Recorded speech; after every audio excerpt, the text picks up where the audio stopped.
आषाढ़ मास की शुरुआत 23 जून से हो गई है। वहीं इसका समापन 21 जुलाई 2024 को होगा।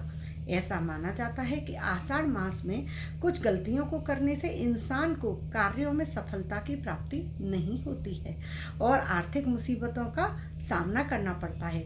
तो आज बात करते हैं कि आषाढ़ मास में हमें क्या करना चाहिए और क्या नहीं करना चाहिए, क्योंकि जो कार्य नहीं करने चाहिए तो उनसे हमें बचना पड़ेगा ना, तो उनको जानना पड़ेगा।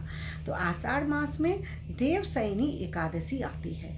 इस एकादशी से ही चतुर्मास की शुरुआत होती है। चतुर्मास यानी कि 4 महीने के लिए देव सोते हैं।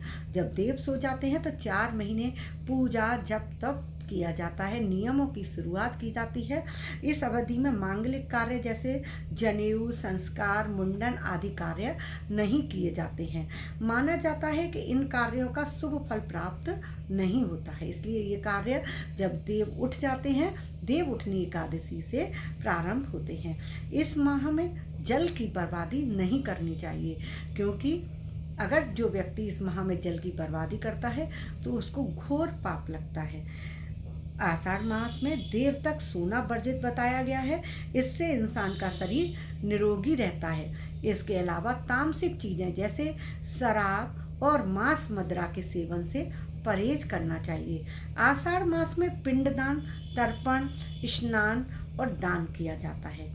स्नान यानी कि जो पवित्र नदियाँ होती हैं ना, उनमें स्नान किया जाता है, दान किया जाता है, तर्पण किया जाता है, पिंडदान किया जाता है। मान्यता है कि इन कार्यों को करने से जो हमारे पूर्वज हैं वो हमें आशीर्वाद देते हैं और जीवन की परेशानियों से हमें मुक्ति मिलती है। इस शास्त्रों में लिखा हुआ है कि इस माह में सूर्योदय से पहले उठकर स्नान करना चाहिए। सूर्य की पूजा करने का विशेष महत्व बताया गया है, तो इसलिए सूर्य की पूजा करके पाठ पूजा करनी चाहिए। आषाढ़ मास में गर्मी बहुत पड़ती है, इसलिए श्रद्धा के अनुसार हमें ऐसी चीज़ों का दान करना चाहिए जो गर्मी को बचाती हैं, गर्मी से बचाती हैं, जैसे कि शरबत, जल, छाता और जो चप्पलें वगैरह जूते होते हैं ना, तो ऐसी चीज़ें हमें दान करनी चाहिए जिससे कि हमें उसका लाभ प्राप्त हो सके।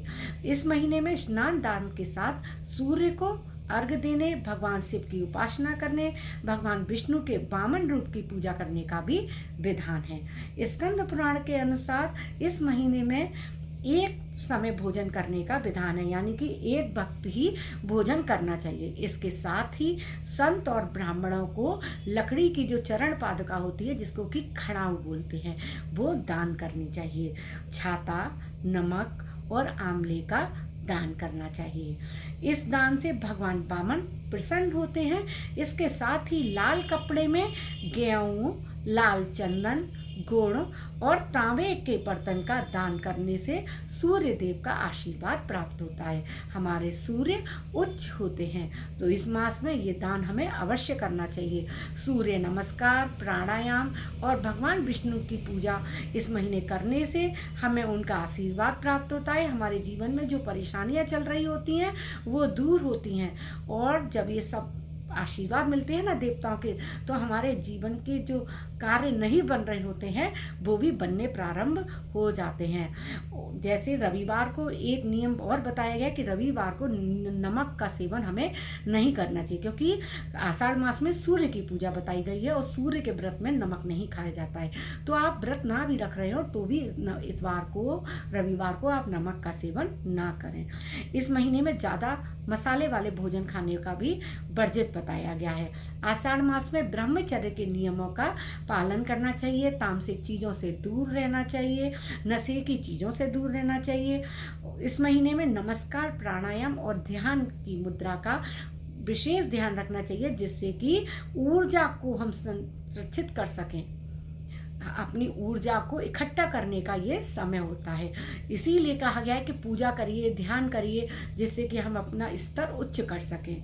आषाढ़ मास में भगवान शिव की पूजा का भी विधान ग्रंथों में बताया गया है। इस महीने रोज सुबह शिवलिंग पर दूध में जल मिलाकर चढ़ाना चाहिए। भांग और धतूरे से शिवलिंग का श्रृंगार करना चाहिए।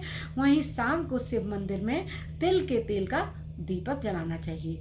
आषाढ़ मास में रोज ओम नमः शिवाय मंत्र का जाप करना चाहिए, जिससे शिव जी की विशेष कृपा प्राप्त होती है। पूरे महीने इसका जाप करने के बाद श्रावण महीने में इस मंत्र से शिव पूजा करने से विशेष पुण्य की प्राप्ति होती है। अर्थात 2 महीने आषाढ़ मास से लेकर सावन मास तक आप ओम नमः शिवाय जब मंत्र का जाप करते हैं तो आपको शिव जी की विशेष कृपा प्राप्त होती है। इस महीने नमक, आंवले और छाते का दान का मैं फिर से बता रही हूँ, बहुत महत्व है। तो हमें आषाढ़ मास में क्या करना चाहिए और क्या नहीं करना चाहिए वो मैंने आपको बता दिया है। आपको वीडियो अच्छी लगे तो मेरे चैनल पर बने रहिएगा, और मेरे चैनल को अब तक लाइक और सब्सक्राइब नहीं किया हो तो प्लीज़ कर दीजिएगा, और बेल आइकॉन भी पुश कर दीजिएगा, जिससे आपको मेरे वीडियोज़ के नित्य नोटिफिकेशन मिलते रहे।